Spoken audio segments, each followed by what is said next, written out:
Following a fire in the Standedge Tunnel, all lines are closed while repair work is undertaken. This is expected to cause major disruption until early morning on Thursday, the 29th January.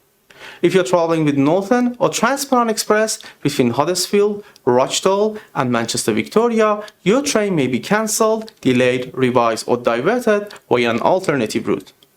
While both Northern and Transparent Express are impacted today, from a start of service tomorrow, Northern is currently expecting to be running the normal timetable. Transparent Express trains are expected to be disrupted through until at least Thursday morning. To assist with your journey, rail replacement buses are in place. Please speak to staff or use the help points for information and departure times. The train operators have also put into place various alternative options for you.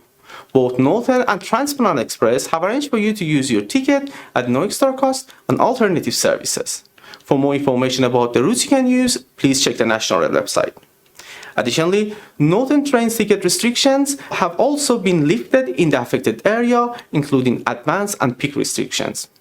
These restrictions will be reinstated once the disruption ends. I'm Hamid from National Rail and I'll keep you updated as information changes.